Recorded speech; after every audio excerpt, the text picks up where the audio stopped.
한국을 확보한 쪽이 전쟁의 승기를 준다. 지금 미국과 이란이 전면 충돌했습니다. 48시간 만에 국제 유가가 20% 급등하고 중동 주요 항만과 공항이 마비됐습니다. 전 세계가 확전의 공포에 숨을 죽이고 있는 이 순간 전혀 어울리지 않는 이름이 전략회의실에서 반복되고 있습니다. 바로 대한민국입니다. 왜 전쟁을 논하는 자리에서 한반도가 언급되고 있는 걸까요? 그 전율 돋는 국격의 실체를 지금 공개합니다. 어디서 듣고 계신가요? 구독과 좋아요 잊지 마세요. 안녕하세요. 저는 마이클 로웰입니다. 국제정치학을 가르친 지 30년이 넘었고 한때는 국방전략자문으로 일하기도 했죠. 오늘 아침 강의실에 들어서는 순간 학생들의 얼굴에서 피로가 역력히 보였습니다. 어젯밤 터진 뉴스 때문이었어요. 미국과 이란의 충돌이 전면전으로 번지고 호르무즈 해협에서 미군 함정이 공격받았으며 국제유가가 하루 만에 20%나 폭등했다는 속보가 밤새 쏟아졌습니다. 세계 증시는 3조 달러가 증발했고 유럽과 아시아 시장은 패닉에 빠졌죠. 저는 가방을 내려놓고 칠판 앞에 섰습니다. 학생들은 불안한 눈빛으로 저를 바라봤어요. 특히 데이비드 밀러는 팔짱을 낀 채 턱을 치켜세우고 있었는데 해병대 출신답게 미국 군사력에 대한 절대적 신뢰가 그의 표정에 그대로 드러나 있었습니다. 파티마 하산은 창밖을 멍하니 바라보고 있었고 리웨이는 노트북 화면에서 중국 언론 보도를 훑어보고 있었죠. 제가 입을 열었습니다. 여러분, 이번 사태를 어떻게 보고 계십니까? 데이비드가 바로 손을 들었어요. 그는 이란이 먼저 도발했고 미국이 응징하는 건 당연하다고 말했습니다. 군사력 차이가 압도적이니 곧 끝날 거라는 확신도 덧붙였죠. 몇몇 학생들이 고개를 끄덕였지만 저는 천천히 고개를 저었습니다. 그건 절반만 맞는 이야기입니다. 전쟁이 터진 건 사실이지만 이건 단순한 보복전이 아니에요. 저는 칠판에 수도관 그림을 그리기 시작했습니다. 굵은 파이프 하나를 그리고 그 위에 밸브를 표시했죠. 학생들이 의아한 표정으로 칠판을 쳐다봤습니다. 호르무즈 해협은 세계 경제의 수도관입니다. 이 좁은 통로로 전 세계 원유의 약 20%가 통과해요. 중동에서 생산된 석유가 아시아로 유럽으로 실려나가는 유일한 길이죠. 이 수도관이 잠기면 어떻게 될까요? 파티마가 조용히 말했습니다. 기름값이 오르겠죠. 저는 고개를 끄덕이며 대답했어요. 맞습니다. 하지만 그게 끝이 아닙니다. 기름값이 오르면 모든 물가가 오르고 공장이 멈추고 비행기가 뜨지 못하고 전기료가 폭등하죠. 경제가 멈춘다는 건 그런 의미입니다.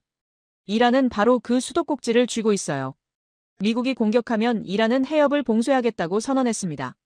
기뢰를 뿌리고 미사일을 쏘고 드론을 날려서 어떤 유조선도 통과하지 못하게 만들겠다는 거죠. 데이비드가 비웃듯 말했습니다.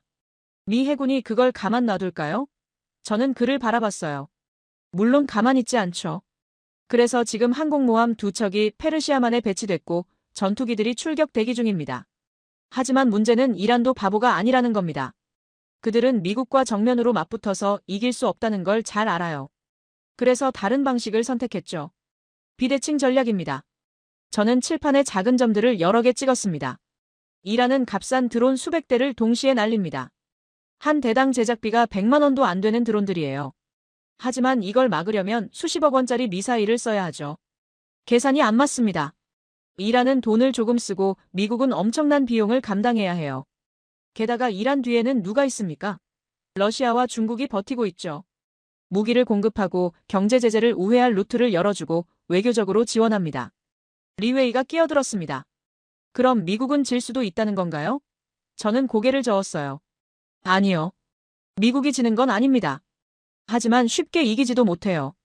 전쟁은 한 달, 두 달, 어쩌면 1년 넘게 이어질 수 있습니다. 그동안 세계 경제는 휘청거리고 미국의 동맹국들은 엄청난 부담을 떠안게 되죠. 유럽은 에너지 위기를 겪을 거고 아시아는 물류 대란에 빠질 겁니다. 이건 미국 대 이란의 싸움이 아니에요. 세계 전체가 흔들리는 구조적 위기입니다. 강의실이 조용해졌습니다. 학생들은 제 말을 곱씹고 있었죠. 저는 칠판의 수도관 그림을 다시 가리켰어요. 전쟁은 감정이 아니라 구조입니다. 누가 옳고 그른지를 따지기 전에 이 시스템이 어떻게 작동하는지를 이해해야 해요. 미국은 세계 최강의 군사력을 가졌지만 그 힘을 유지하려면 석유가 필요하고 동맹이 필요하고 안정된 공급망이 필요합니다. 이란은 약하지만 그 약점을 무기로 만드는 법을 알아요. 해협을 막고 시간을 끌고 상대가 지쳐 쓰러지기를 기다리죠. 데이비드가 못마땅한 표정으로 물었습니다. 그럼 교수님은 미국이 져야 한다고 생각하시는 겁니까? 저는 미소를 지었어요. 아니요. 저는 미국이 이길 거라고 믿습니다. 하지만 승리의 대가가 얼마나 클지, 그리고 그 승리를 누가 함께 만들어내는지를 이해해야 한다는 겁니다. 전쟁은 혼자 치르는 게 아니에요. 앞에서 총을 쏘는 사람만큼 뒤에서 총알을 공급하는 사람도 중요하죠. 종이 울렸습니다. 학생들은 천천히 자리에서 일어났지만 여전히 복잡한 표정들이었어요. 저는 가방을 챙기며 생각했습니다. 이제 진짜 이야기를 시작할 때가 왔구나. 다음 시간에는 그들에게 보여줄 자료가 있었죠. 국방부 전략 보고서 한 페이지였는데 거기엔 학생들이 전혀 예상하지 못한 나라 이름이 적혀 있었습니다.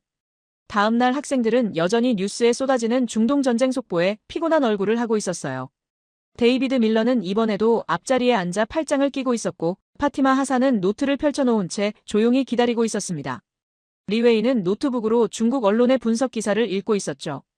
저는 서류 가방에서 한 장의 문서를 꺼내 책상 위에 올려놓았습니다. 지난 시간에 우리는 이 전쟁이 단순한 보복전이 아니라 세계 경제 전체를 흔드는 구조적 위기라는 걸 이야기했습니다. 저는 학생들을 천천히 둘러봤어요. 오늘은 한 발 더 들어가 보겠습니다.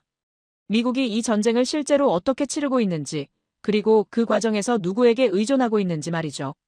저는 프로젝터를 켜고 국방부 전략 분석국에서 나온 보고서를 화면에 띄웠습니다. 제목은 간결했어요. 중동 분쟁 시 작전 지속 능력 평가. 화면에는 여러 국가 이름이 나열되어 있었습니다. 미국, 영국, 프랑스, 독일, 사우디아라비아, 아랍에미리트, 이스라엘, 그리고 맨 아래쪽에 대한민국이라는 이름이 보였어요. 학생들은 화면을 응시했지만 아무도 입을 열지 않았습니다. 저는 레이저 포인터를 들어 대한민국이라는 글자를 가리켰죠. 여러분, 이 목록에서 어색한 이름이 하나 보이지 않습니까? 데이비드가 즉시 손을 들었습니다. 교수님, 한국이요. 왜 한국이 저기 들어가 있습니까? 그의 목소리에는 진짜 의아함이 묻어났어요. 리웨이도 고개를 갸우뚱거렸고 파티마는 눈을 가늘게 뜨고 화면을 들여다봤습니다. 저는 레이저 포인터를 내려놓고 강단 앞으로 걸어갔어요. 정확히 여러분이 가져야 할 질문입니다. 중동 전쟁과 한국이 무슨 관계가 있을까요? 지리적으로도 멀고 직접적인 이해관계도 없어 보이는데 말이죠. 저는 칠판에 간단한 도표를 그리기 시작했습니다. 가운데 전쟁이라는 단어를 크게 쓰고 그 주위에 3개의 원을 그렸어요. 첫 번째 원에는 전투라고 적었고 두 번째 원에는 보급, 세 번째 원에는 지속이라고 썼습니다. 전쟁을 이해하려면 이 3가지를 구분해야 합니다. 전투는 총을 쏘고 폭탄을 떨어뜨리는 행위예요. 보급은 그 총알과 폭탄을 계속 공급하는 일이고 지속은 그 모든 걸 오래 버티게 만드는 시스템이죠. 데이비드가 끼어들었습니다. 미국은 그 3가지를 다 갖고 있지 않습니까? 세계 최강의 군대잖아요. 저는 고개를 끄덕였어요. 맞습니다. 미국은 전투 능력에서는 압도적이죠. 하지만 보급과 지속은 다른 문제입니다. 특히 중동처럼 본토에서 수천 킬로미터 떨어진 곳에서 싸울 때는 더욱 그렇죠. 저는 화면을 넘겨 다음 슬라이드를 보여줬습니다. 거기에는 미군이 중동에서 작전을 수행하기 위해 필요한 항목들이 나열되어 있었어요. 안정적인 기지방어 체계, 끊이지 않는 연료 공급, 원활한 물자, 수송, 실시간 정보 네트워크, 그리고 동맹국 협력. 학생들은 메모를 시작했습니다. 저는 첫 번째 항목을 가리켰어요. 미군 기지들은 중동 곳곳에 퍼져 있습니다. 카타르, 바레인, 쿠웨이트, 사우디아라비아, 아랍에미리트의 말이죠. 그런데 지난주에 이란이 뭘 했습니까? 드론 수십 대를 날려서 사우디 공군 기지 근처를 공격했어요. 다행히 요격했지만 만약 방어에 실패했다면 어땠을까요? 파티마가 조심스럽게 대답했습니다. 미군 기지가 피해를 입었겠죠. 저는 고개를 끄덕였어요. 맞습니다. 그리고 미국은 선택을 해야 합니다. 병력을 철수시키거나 아니면 더 많은 방어 자산을 투입하거나. 둘 다 엄청난 비용이 들죠. 그래서 현지 동맹국들이 자체 방어 능력을 갖추는 게 중요합니다. 미군이 공격에 집중할 수 있도록 방패 역할을 해주는 거예요. 리웨이가 손을 들었습니다. 그럼 사우디나 UAE 같은 나라들이 알아서 방어하면 되는 거 아닙니까? 저는 화면을 다시 넘겼어요. 새 슬라이드에는 중동 국가들의 방공 시스템 도입 현황이 나타났습니다.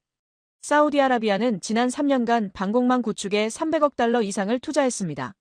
최신 레이더, 요격 미사일, 지휘 통제 시스템을 대거 도입했죠. 그런데 이 시스템들이 어디서 만들어졌을까요? 저는 화면의 한 부분을 확대했습니다. 거기에는 공급 국가별 비중이 표시되어 있었어요. 미국이 가장 큰 비중을 차지했지만 그 다음으로 눈에 띄는 이름이 있었습니다. 대한민국. 학생들은 화면을 뚫어지게 쳐다봤어요. 데이비드는 미간을 찌푸렸고 리웨이는 고개를 갸우뚱거렸습니다. 파티마는 손으로 턱을 괴고 생각에 잠겼죠. 이게 무슨 뜻인지 아십니까? 사우디가 이란의 드론을 막아내는데 사용하는 레이더와 미사일 체계 중 상당수가 한국 기술로 만들어졌다는 겁니다. 저는 칠판으로 돌아가 도표를 추가로 그렸어요. 미군 기지를 중심에 놓고 그 주변에 동맹국 방어망을 동심원으로 표시했습니다. 첫 번째 방어선이 무너지면 미군이 직접 맞서야 합니다. 하지만 첫 번째 방어선이 튼튼하면 미군은 공격에만 집중할 수 있죠. 데이비드가 반박했습니다. 하지만 그건 결국 보조 장비 아닙니까? 핵심은 미국 무기 시스템이잖아요. 저는 천천히 고개를 저었어요. 전쟁에서는 주력과 보조를 나누는 게 의미가 없습니다. 모든 부품이 제대로 작동해야 시스템이 돌아가거든요. 레이더가 고장나면 미사일을 쏠 수 없고 지휘 체계가 마비되면 아무리 좋은 무기도 쓸모가 없어요. 이건 자동차와 같습니다.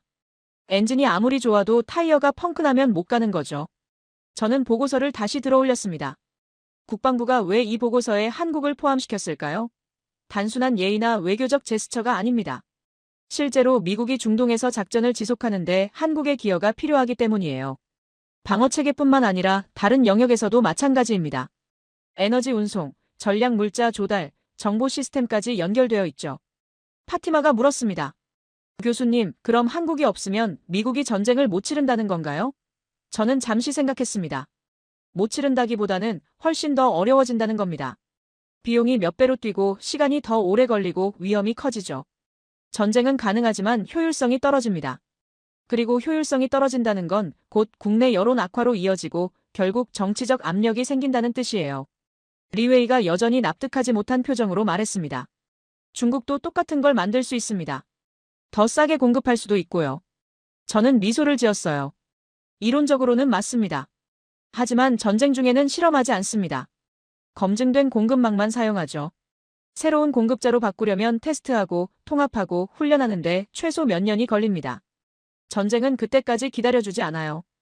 강의실이 조용해졌습니다. 학생들은 각자의 생각에 잠긴 듯 했어요.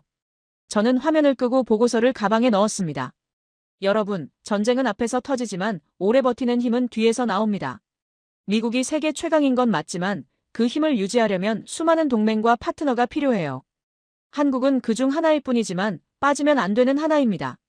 데이비드는 더 이상 반박하지 않았습니다. 저는 칠판을 지우며 속으로 생각했습니다. 이제 학생들은 조금씩 현실을 이해하기 시작했구나. 하지만 여전히 의문은 남아있을 겁니다. 구체적으로 어떤 방식으로 연결되는지, 왜 한국이어야 하는지 말이죠. 다음 시간에는 더 깊이 들어가야겠다고 다짐했습니다. 드론 공격의 경제학, 그리고 왜 값싼 무기가 전쟁의 판도를 바꾸는지에 대해서요. 일주일이 지났습니다. 강의실 분위기는 지난 시간과 확연히 달라져 있었어요. 학생들은 저마다 노트북을 열어놓고 스스로 자료를 찾아본 흔적이 역력했습니다. 데이비드 밀러는 여전히 앞자리에 앉아 있었지만 이번에는 팔짱을 끼지 않고 펜을 손에 쥐고 있었고, 리웨이는 태블릿에 중국 군사 전문지 기사를 띄워놓고 있었으며 파티마 하산은 이미 노트 2페이지를 빼곡히 채워놓은 상태였습니다. 저는 강단에 서서 학생들의 변화를 느꼈죠. 지난 시간의 보고서 속에서 한국이라는 이름을 봤을 때 여러분은 의아해했습니다. 저는 천천히 말문을 열었어요. 오늘은 그 의문에 대한 답을 구체적으로 찾아가 보겠습니다. 왜 한국이 그 자리에 있어야 하는지 숫자로 증명해드리죠. 저는 칠판에 간단한 수식을 적기 시작했습니다. 공격 비용 대 방어 비용이라고 큼직하게 썼어요. 학생들은 고개를 들어 칠판을 응시했습니다. 전쟁에서 가장 중요한 건 결국 계산입니다. 저는 분필을 내려놓고 학생들을 둘러봤어요. 얼마나 오래 버틸 수 있는가, 얼마나 많은 비용을 감당할 수 있는가의 문제죠. 아무리 강력한 군대라도 돈이 바닥나면 싸울 수 없습니다. 저는 프로젝터를 켰습니다. 화면에는 이란제 드론 한 대의 사진이 나타났어요. 샤헤드 136이라는 기종이었습니다. 학생들은 화면 속 삼각형 모양의 작은 비행체를 뚫어지게 바라봤죠. 이 드론 한 대의 제작 비용이 얼마인지 아십니까? 침묵이 흘렀습니다. 저는 숫자를 화면에 띄웠어요. 대략 2만 달러에서 3만 달러 정도입니다. 우리 돈으로 3천만 원도 안 되는 가격이죠. 중고 승용차 한 대 값입니다. 데이비드가 즉시 손을 들었어요. 그렇게 싼 드론이 대체 뭘 할 수 있습니까? 그의 목소리에는 여전히 회의가 묻어났습니다. 저는 다음 슬라이드를 넘겼습니다. 화면에는 불길에 휩싸인 정유시설 사진이 나타났어요. 2019년 9월 사우디 아람코 석유 시설이 공격받았습니다. 이란의 드론과 순항미사일 공격으로 사우디 석유 생산량의 절반이 하루아침에 멈췄죠. 세계 원유 공급의 5%가 증발했고 국제유가는 즉시 20% 가까이 치솟았습니다. 3천만 원짜리 무기 몇십 대가 세계 경제를 흔든 겁니다. 강의실이 조용해졌습니다. 파티마가 놀란 표정으로 물었어요. 사우디는 그걸 막지 못했습니까? 미국 무기로 무장한 나라 아닙니까? 저는 고개를 저었습니다. 당시 사우디의 방공망은 그런 공격에 대비가 안 되어 있었어요. 드론은 낮게 날아오고 천천히 움직이고 레이더에 잘 잡히지 않습니다. 전통적인 방공 시스템은 빠른 전투기나 탄도미사일을 막도록 설계됐거든요. 느린 드론대를 상대하는 건 전혀 다른 문제였죠. 마치 대포로 모기를 잡으려는 것과 비슷합니다. 저는 칠판으로 돌아가 계산식을 적기 시작했습니다. 드론 한 대를 격추하는 데 드는 비용이라고 쓰고 그 아래 숫자들을 나열했어요. 패트리어트 미사일 한 발은 약 300만 달러입니다. 우리 돈으로 40억 원이 넘어요. 3천만 원짜리 드론을 막는데 40억 원을 쓰는 겁니다. 리웨이가 즉시 반응했습니다. 그건 말이 안 됩니다. 경제적으로 지속 가능하지 않잖아요. 저는 손가락으로 리웨이를 가리키며 미소를 지었어요. 정확합니다. 그게 바로 이란의 전략이에요.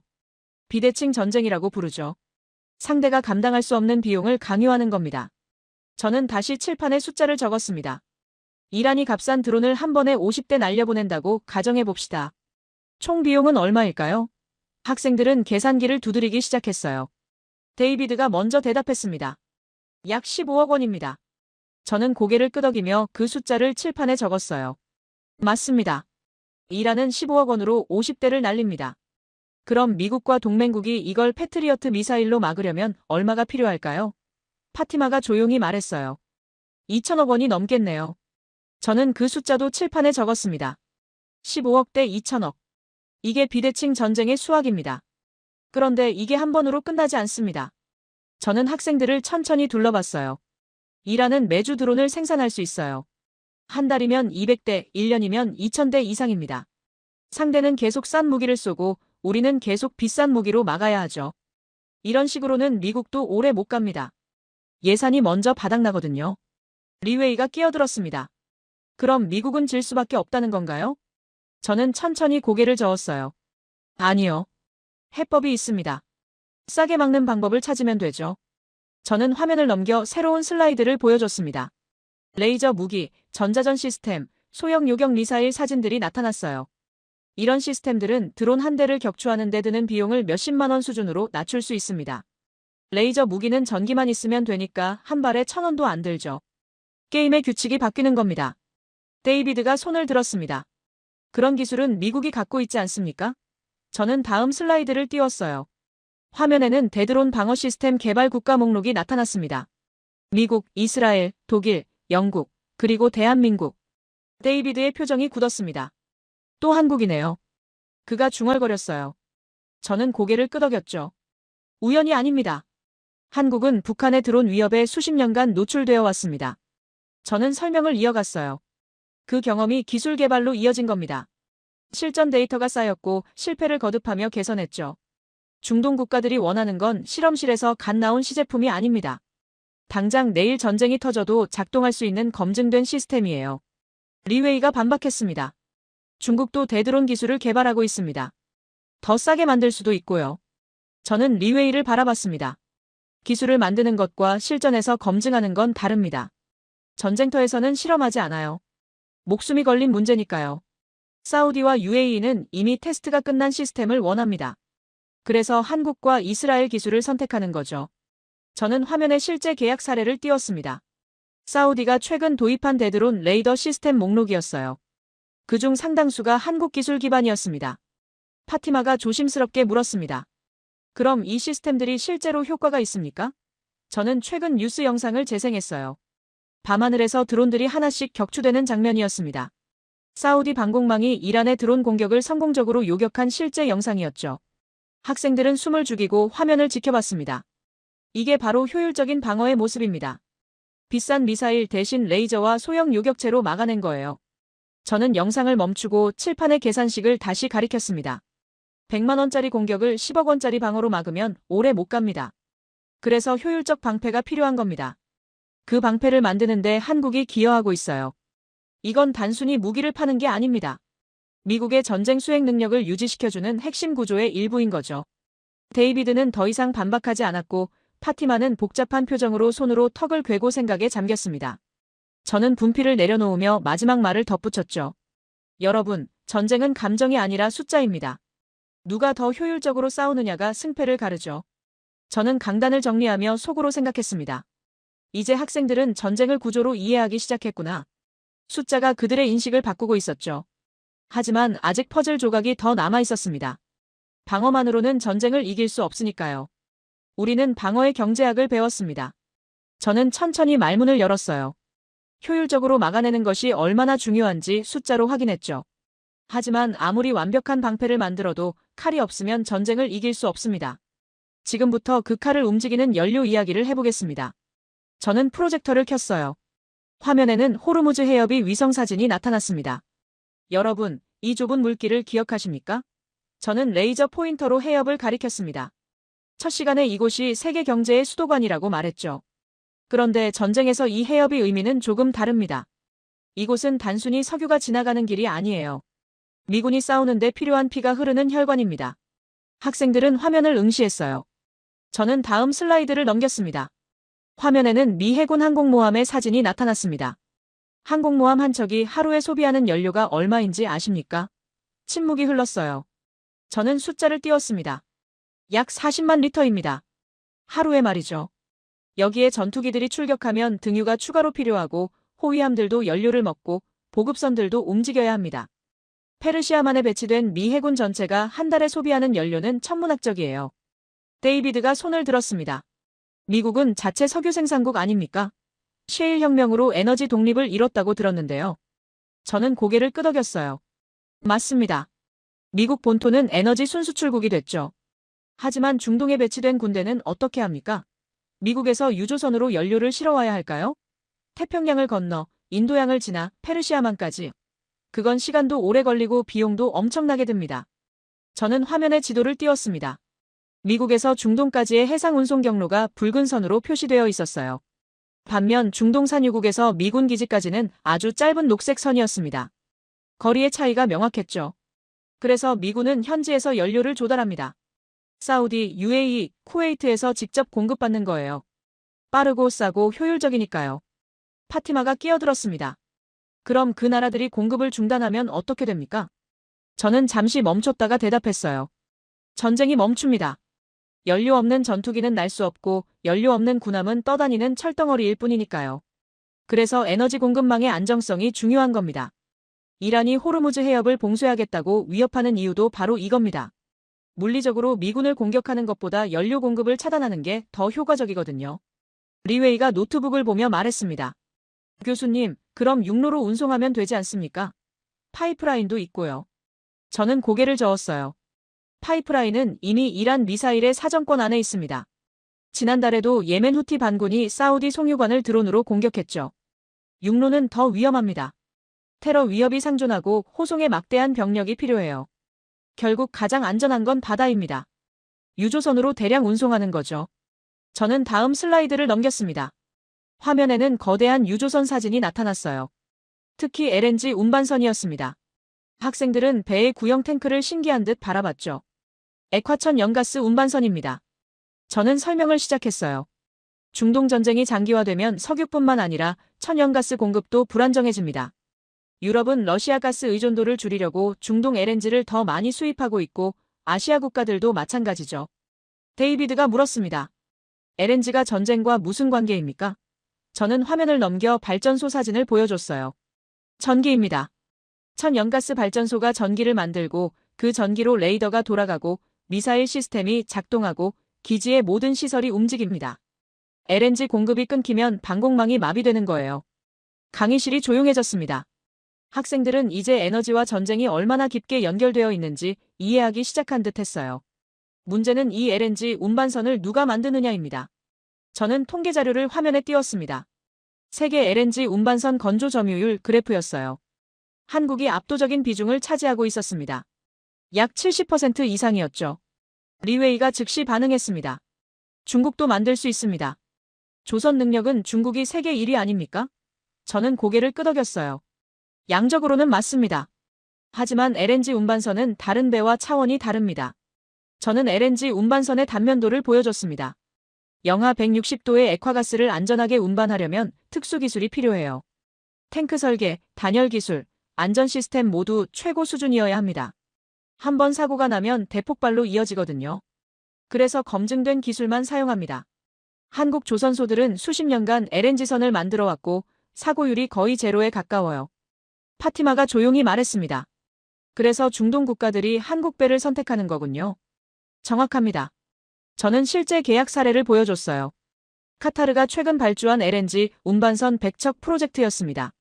전량 한국 조선소에 맡겼죠. 사우디와 UAE도 마찬가지입니다. 이 배들이 중동의 가스를 실어 나르고 그 가스가 전기를 만들고 그 전기가 방공망을 돌리는 겁니다. 연결고리가 보이십니까? 데이비드는 아무 말도 하지 않았어요. 그는 자료를 뚫어지게 바라보고 있었습니다.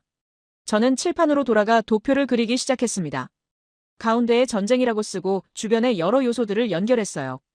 드론 방어, LNG 운송, 발전, 방공망, 전투 지속.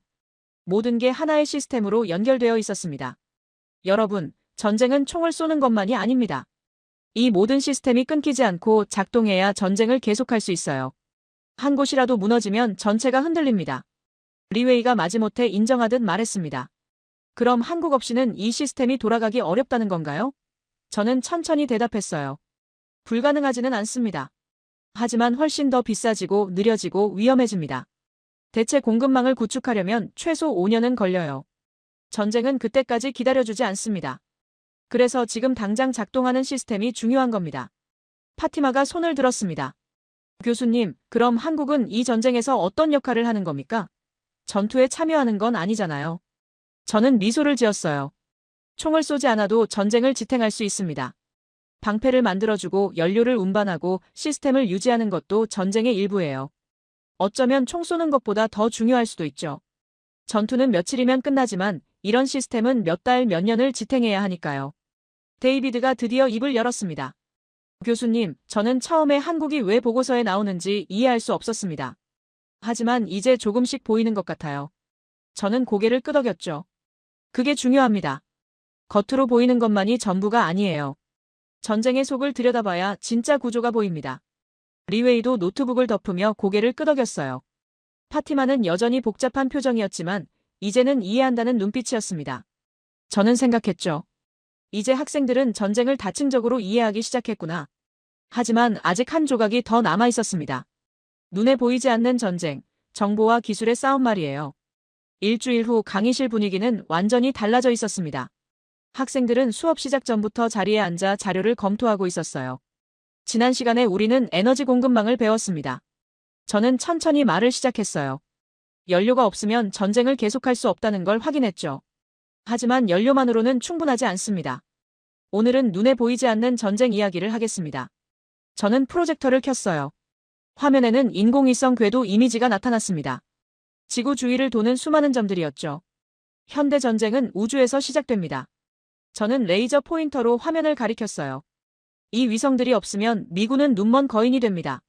GPS 없이 미사일은 목표를 찾을 수 없고 정찰 위성 없이는 적의 움직임을 볼 수 없으며 통신 위성 없이는 명령을 전달할 수 없죠. 전쟁은 더 이상 땅에서만 벌어지지 않습니다. 우주와 사이버 공간에서도 동시에 진행되는 겁니다. 데이비드가 손을 들었습니다. 그건 전부 미국 기술 아닙니까? GPS도 미국이 만들었고 군사위성도 미국이 운영하는데요. 저는 고개를 끄덕였어요. 맞습니다. 위성은 미국이 쏘아 올립니다. 하지만 그 위성이 보내는 신호를 받아서 처리하는 지상 시스템은 어떻게 될까요? 저는 다음 슬라이드를 넘겼습니다. 화면에는 복잡한 네트워크 다이어그램이 나타났어요. 위성에서 내려오는 데이터는 지상국에서 받습니다. 저는 설명을 이어갔어요. 그 데이터를 실시간으로 처리하고 분석하고 전달하는 시스템이 필요하죠. 레이더 정보, 통신 신호, 영상 데이터가 초당 수십 기가바이트씩 쏟아집니다. 이걸 처리하려면 고성능 반도체가 필수예요. 파티마가 끼어들었습니다. 반도체요? 컴퓨터 칩 말씀이신가요? 저는 고개를 끄덕였습니다. 정확히는 군사용 반도체입니다. 저는 화면에 작은 칩 사진을 띄웠습니다. 이 작은 칩 하나가 전투기의 레이더를 돌리고 미사일의 유도 시스템을 작동시키고 방공망의 계산을 처리합니다. 문제는 이런 고성능 반도체를 만드는 나라가 많지 않다는 겁니다. 리웨이가 즉시 반응했어요.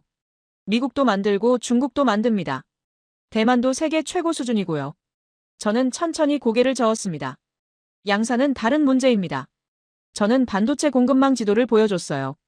최첨단 반도체를 설계하는 건 미국이 잘하죠. 하지만 실제로 대량 생산하는 건 다른 이야기입니다. 공장을 짓고 장비를 들여놓고 수율을 안정화시키는데 수년이 걸려요. 전쟁 중에는 그런 시간이 없습니다. 지금 당장 작동하는 공급망이 필요한 겁니다. 데이비드가 물었습니다. 그럼 대만 아닙니까? TSMC가 세계 최고라고 들었는데요. 저는 잠시 멈췄다가 대답했어요. 대만은 확실히 최고 수준입니다. 하지만 지정학적 위험이 있죠. 중국과 대만 사이의 긴장이 높아지면 공급이 불안정해집니다. 그래서 미국은 공급망을 다변화하려고 노력하고 있어요. 저는 다음 슬라이드를 넘겼습니다. 화면에는 여러 국가의 반도체 생산 능력 그래프가 나타났습니다. 메모리 반도체 분야에서 한국이 압도적입니다. 저는 그래프를 가리켰어요. 특히 고대역폭 메모리, 이른바 HBM이라고 불리는 기술은 한국이 세계 시장의 90% 이상을 차지하죠. 이게 왜 중요하냐면 인공지능 기반 전투 시스템에 필수적이기 때문입니다. 리웨이가 노트북을 두드리며 반박했습니다. 중국도 메모리 반도체를 만듭니다. 자급자족하려고 엄청난 투자를 하고 있고요. 저는 고개를 끄덕였어요. 맞습니다. 하지만 기술 격차가 여전히 큽니다. 최신 세대 메모리는 한국과 미국 기업만 양산하고 있어요. 중국은 2세대 이전 기술을 생산하는 수준이죠. 전쟁에서는 한 세대 차이가 승패를 가를 수 있습니다. 속도가 2배 빠른 시스템과 느린 시스템이 맞붙으면 어떻게 될까요? 강의실이 조용해졌습니다. 저는 실제 사례를 보여줬어요. 최근 우크라이나 전쟁에서 드론 전투의 영상이었습니다. 인공지능이 목표를 식별하고 실시간으로 경로를 수정하고 재밍을 회피하는 장면이었죠. 학생들은 화면을 뚫어지게 바라봤습니다. 이런 시스템이 작동하려면 엄청난 연산 능력이 필요합니다. 그 연산을 담당하는 게 바로 첨단 반도체예요. 파티마가 조심스럽게 물었습니다. 교수님, 그럼 한국이 반도체 공급을 중단하면 미군도 곤란해지는 건가요? 저는 천천히 대답했어요. 즉시 멈추지는 않습니다. 재고가 있으니까요. 하지만 몇 달 후부터는 문제가 생기죠. 새로운 무기를 생산할 수 없고 고장난 장비를 수리할 수 없고 기술 업그레이드도 불가능해집니다. 전쟁이 장기화되면 치명적이에요. 데이비드가 끼어들었습니다. 하지만 미국도 반도체 공장을 짓고 있지 않습니까? 인플레이션 감축법으로 엄청난 돈을 쏟아붓고 있는데요. 저는 고개를 끄덕였습니다. 맞습니다. 애리조나와 텍사스의 TSMC와 삼성이 공장을 짓고 있죠. 하지만 그 공장들이 완전히 가동되려면 아직 몇 년이 더 필요합니다. 그 사이에 전쟁이 터지면 기존 공급망에 의존할 수밖에 없어요. 저는 칠판으로 돌아가 도표를 그렸습니다. 위성, 데이터 처리, 반도체, 인공지능, 무기 시스템을 하나의 연결고리로 표시했어요. 전쟁의 신경망입니다. 한 곳이라도 끊어지면 전체 시스템이 마비돼요. 이란은 이걸 잘 알고 있습니다. 그래서 사이버 공격으로 시스템을 교란하려 하고 전자전으로 통신을 방해하려 하죠. 하지만 그걸 막아내려면 더 빠른 반도체, 더 정교한 소프트웨어가 필요합니다. 리웨이가 마지못해 인정하듯 말했습니다. 그럼 결국 기술 경쟁이네요. 누가 더 빠르게 발전하느냐의 싸움이고요. 저는 미소를 지었어요. 정확합니다. 그리고 그 경쟁에서 미국은 혼자가 아닙니다. 동맹국들의 기술력을 결합해서 우위를 유지하는 거죠. 한국의 메모리 반도체, 대만의 로직 칩, 일본의 소재 기술, 네덜란드의 장비 기술이 모두 연결되어 있습니다. 파티마가 손을 들었습니다. 교수님, 그럼 이건 단순히 전쟁 이야기가 아니라 기술 동맹 이야기네요. 저는 고개를 끄덕였어요. 바로 그겁니다. 21세기 전쟁은 기술 동맹 없이는 승리할 수 없어요. 아무리 강력한 군대라도 첨단 기술 공급망이 끊기면 시간이 지날수록 약해집니다. 데이비드는 더 이상 반박하지 않았습니다. 그는 진지하게 메모를 하고 있었어요. 저는 마지막 슬라이드를 띄웠습니다. 실제 국방부 보고서의 한 페이지였습니다. 전략기술 파트너 국가 목록이었어요. 거기에는 명확하게 대한민국이 핵심 파트너로 분류되어 있었습니다. 반도체, 통신장비, 레이더 시스템, 배터리 기술까지 다양한 분야에서 말이죠. 이게 우연일까요? 저는 학생들을 둘러봤습니다. 아니면 미국이 전략적으로 선택한 걸까요? 리웨이가 노트북을 덮으며 말했습니다. 전략적 선택이겠죠. 기술도 검증됐고 공급도 안정적이고 지정학적으로도 믿을 수 있으니까요. 저는 고개를 끄덕였어요. 바로 그겁니다. 전쟁은 신뢰할 수 있는 파트너와 함께 치릅니다. 기술을 공유하고 정보를 나누고 위기 때 서로 의지할 수 있는 관계 말이죠. 파티마가 갑자기 손을 번쩍 들었습니다. 교수님, 질문이 있습니다.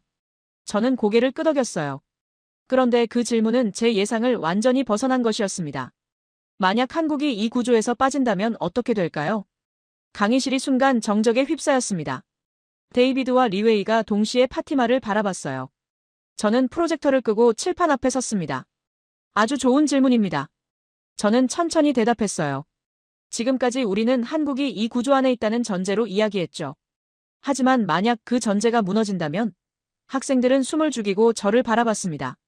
다음 시간에 그 질문에 답해보겠습니다. 오늘은 여기까지입니다. 학생들은 자리에서 일어났지만 복도로 나가면서도 계속 그 질문에 대해 토론하고 있었어요. 이틀 후였습니다. 저는 평소보다 일찍 강의실에 도착했어요. 여러분, 지난 시간 파티마가 던진 질문을 기억하십니까? 만약 한국이 이 구조에서 빠진다면 어떻게 될까? 학생들은 일제히 고개를 끄덕였어요. 저는 칠판에 큼직하게 한 단어를 썼습니다. 붕괴. 그리고 천천히 학생들을 둘러봤죠. 오늘은 그 시나리오를 함께 그려보겠습니다. 저는 프로젝터를 켰습니다. 화면에는 지난 몇 주 동안 다뤘던 모든 구조가 하나의 거대한 도표로 나타났어요. 방공 시스템, LNG 운반선, 반도체 공급망, 에너지 네트워크가 복잡하게 얽혀 있었습니다. 학생들은 숨을 죽이고 화면을 바라봤죠. 이 모든 연결고리에서 한국이라는 이름을 지워보겠습니다. 저는 레이저 포인터를 들었어요. 무슨 일이 벌어질까요? 첫 번째, 방공 시스템입니다. 저는 도표의 한 부분을 가리켰어요. 사우디와 UAE가 운영 중인 대드론 레이더 시스템의 상당수가 한국 기술 기반입니다. 이게 멈추면 어떻게 될까요? 데이비드가 즉시 대답했습니다. 미국 시스템으로 대체하면 됩니다. 저는 고개를 저었어요. 시간과 비용 문제입니다. 미국 시스템은 한 세트당 가격이 2배 이상 비싸고 납품까지 2년이 걸립니다. 저는 구체적인 숫자를 화면에 띄웠습니다. 사우디가 현재 운영 중인 방공 기지는 15개소입니다. 전부 미국 장비로 교체하려면 예산이 3배로 뛰고 완전 교체까지 최소 3년이 필요해요. 그 3년 동안 방어망에 구멍이 생깁니다. 이란은 그 구멍을 놓치지 않겠죠. 파티마가 손으로 입을 가렸습니다. 리웨이는 고개를 숙였어요. 두 번째, 에너지 운송입니다. 저는 다음 슬라이드로 넘어갔어요. 카타르가 발주한 LNG 운반선 100척 프로젝트를 기억하십니까? 이 배들이 없으면 중동에 천연가스를 실어 나를 수단이 사라집니다. 리웨이가 끼어들었습니다. 중국 조선소에 재발주하면 되지 않습니까? 저는 데이터를 보여줬어요. 중국은 LNG선 건조 경험이 한국의 10분의 1 수준입니다.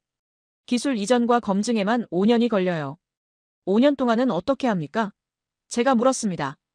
유럽은 러시아 가스 의존도를 줄이려고 중동 LNG에 목을 매고 있습니다. 아시아도 마찬가지죠. 운반선이 부족하면 가스 가격이 폭등하고 전기료가 치솟고 공장들이 멈춥니다. 그러면 동맹국들의 경제가 흔들리고 정치적 압력이 생기고 미국에 대한 불만이 쌓입니다. 데이비드는 아무 말도 하지 못했어요. 세 번째, 반도체 공급망입니다. 저는 칠판으로 걸어가 새로운 도표를 그렸습니다.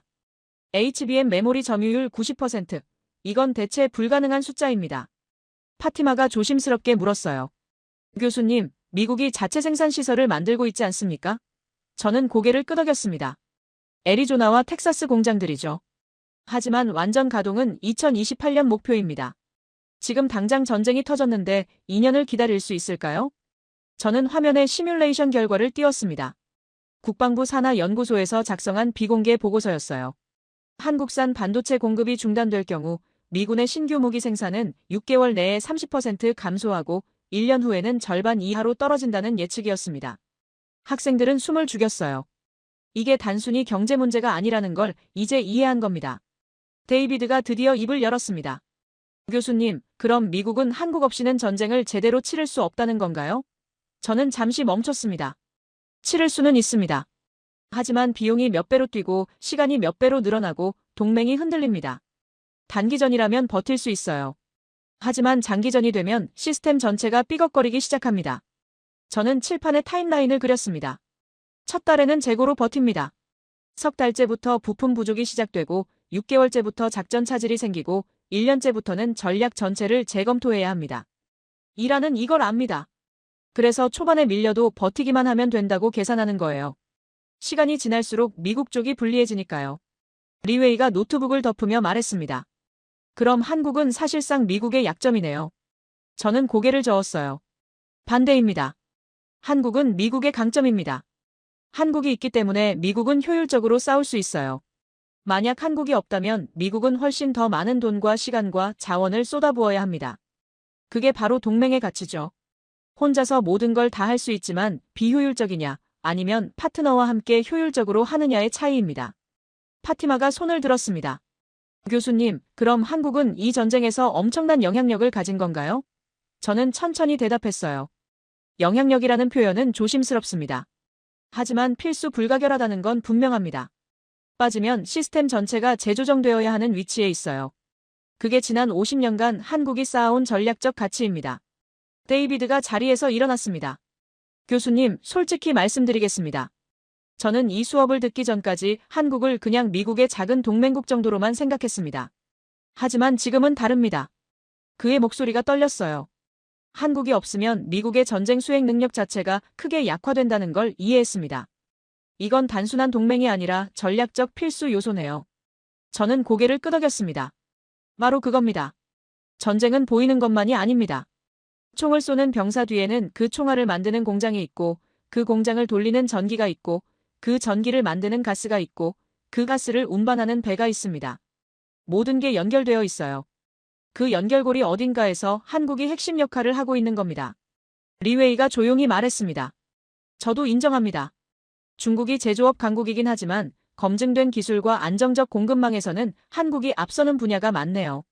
특히 전쟁처럼 실패가 용납되지 않는 상황에서는요.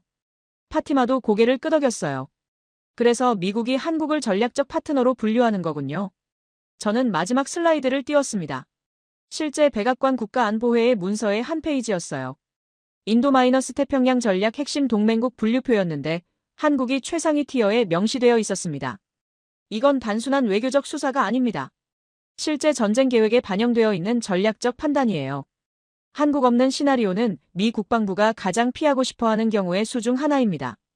데이비드가 자리에 앉으며 중얼거렸습니다. 제 자존심이 무너지는 기분입니다. 저는 미소를 지었어요.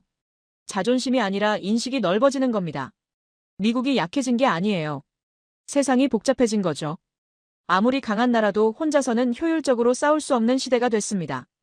그게 21세기의 현실이에요. 강의실이 조용했습니다. 학생들은 각자의 노트를 들여다보고 있었어요. 저는 칠판의 도표를 천천히 지우기 시작했습니다. 분필 가루가 날리는 소리만 강의실에 울렸죠.